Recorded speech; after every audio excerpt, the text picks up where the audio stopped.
Irving should retire. Are you sure Kyrie will be back this year, or are you at least confident he will be?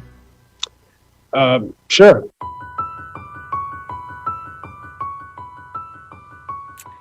Seven games later, more than $800,000 worth of fines and forfeited salary, and Kyrie Irving is back. He will play tonight when the Nets take on Cleveland. Now, this is the first time we're going to see the Nets' big three on the court together. And as you can see here, Big Perk here with us for this discussion. So, Perk, I want to start with you. What impact do you think Kyrie Irving is going to have on this team? Oh, he's going to have a huge impact. Look, I know everyone is, saying that the Nets don't need Kyrie. They can make it out of the East. And that's right? I get that. But that's not the Nets' goal. James Harden wanted to get traded to Brooklyn, not just to make it to the finals, but to win a championship. And guess what? They're not doing that without Kyrie Irving. The guy is averaging 27 points on 50% shooting, by the way. So when I look at Kyrie Irving and I look at James Harden and Kevin Durant, this could be the most explosive offensive firepower that we ever seen in league history on one team. So when you add Kyrie Irving to what James Harden and Kevin Durant already showed us in a small sample size, he's just going to add to this. Now the pressure is going to be on Steve Nash and how he staggered their minutes and what type of position he's going to put these guys in. If I'm the coach, I'm using Steve Nash as a six-man type.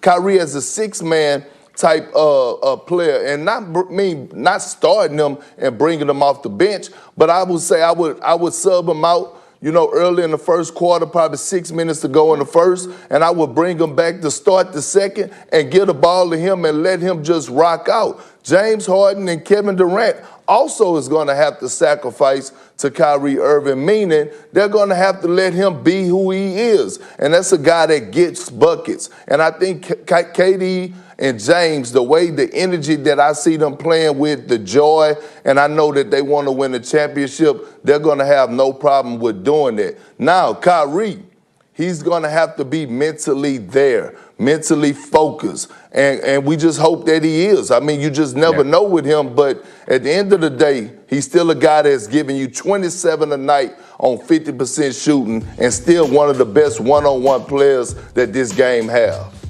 Yeah, you can't disagree with any of that. I don't think that Kyrie obviously isn't going to make them any worse offensively, but that's not the question. They don't have any problem scoring. You talk about them being maybe one of the best offensive teams we've ever seen. I'm not sure they surpassed the KD Warriors because that team fit together a little better offensively.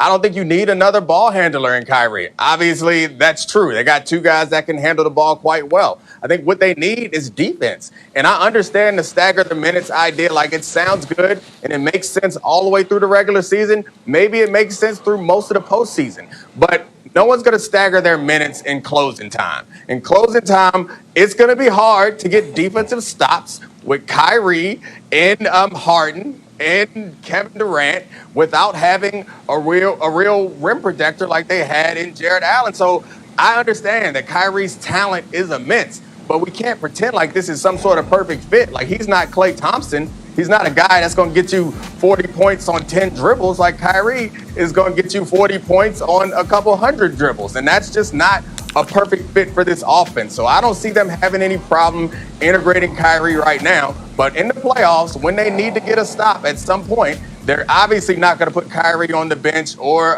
Durant or Harden on the bench at closing time in the game. I worry about what happens to that defense when they was DeAndre Jordan is the defensive stopper in that unit.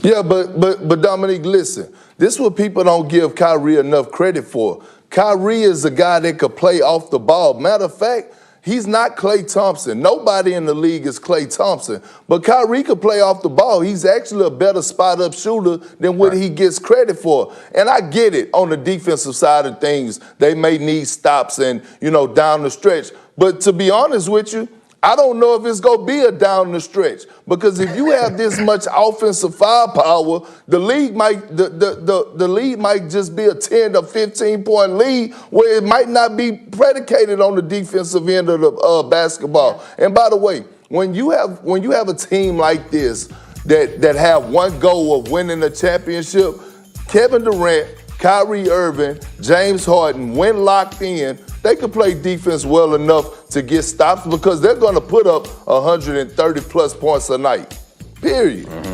Yeah, I mean, I think that if they're going to win, they're going to have to win by outscoring people because I don't know about the defensive side of the ball. And no one disagrees with you. I know Kyrie can play off the ball. We saw him, obviously, with LeBron. I know he can shoot. He can handle the ball. He can do everything. And they have, they got so much offensive firepower that they can do without any one of those guys and just be fine on offense. That doesn't change the defensive side of the ball. And I know when it's time to close the game, they're going to put their best effort forward defensively, but it doesn't change the fact that they traded away Jared Allen. And so, like, they close the games with Joe Harris, Kyrie, Harden, and I guess Jordan. And that, to me, that's the biggest question is who's going to protect the rim. Maybe KD goes back to doing it like he did at times with the Warriors. But to me, that's the biggest question is when they go and face the Lakers, what they gonna do with AD? And they don't have an answer for AD on that roster right now. And I guess the answer is just keep scoring. You're just gonna have to keep scoring.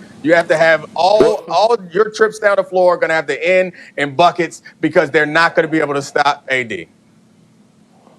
Well, Dominique, listen though, brother. What I'm trying to explain to you too also is that who said that they're done, making changes to their roster? The trade deadline is not till March, so they still could be in the process of making moves. Right. I strongly agree with you that they have to upgrade. DeAndre Jordan is not the DeAndre Jordan that we saw with the Clippers. I get that. And they did lose, in my opinion, by losing Jared Allen. But if you got to give up a Jared Allen in the trade to get back a James Harden, you doing that any day of the week. Hell, he said it himself. So I don't think that Sean Marks is done. And I think he's going to make other moves or acquire some more players at that center position to help them out and some more defenders. By the way, the kid Brown, he's been playing phenomenal on the defensive end when he get a chance to play minutes.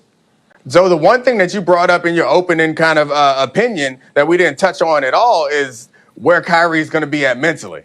And that's hugely important because this game, you talk about people being willing to sacrifice. And you're right. I think they all care about championships more than they care about establishing themselves as superstars because they're all already established as superstars. So they'll be able to give up the ball. I don't think that'll be an issue. They'll be fine with their numbers going down. I don't think that'll be an issue necessarily. But what about all that other stuff? Like I think we politely kind of characterize Kyrie as mercurial or something like that. But that don't always fly, and you can't seem to rely on him to be there in those moments all the time because his head is in a bunch of different places. So that concerns me about adding Kyrie to this roster or adding him back. And guess what, Dominique? And guess what, Dominique? The trade deadline is in March, so they still got a chance to see what Kyrie is going to do. And guess what? Yeah. He could be on the trading block too. Ooh. And they could get back a whole lot of assets and everything for Kyrie if he choose not to come in and fit in and sacrifice. So to me, this is an audition for Kyrie Irving to show that he's ready to sacrifice and he's mentally there. Cold out there. Absolutely. Tonight we get our first taste of the Big Three in Brooklyn. It's going to be fun to watch. Perk, that's all we got for you today, but we appreciate you. Also, I told you during the break, appreciate your son, his skills on the basketball court. Oh, man. He's a stone cold killer. Got to get him. All right, guys.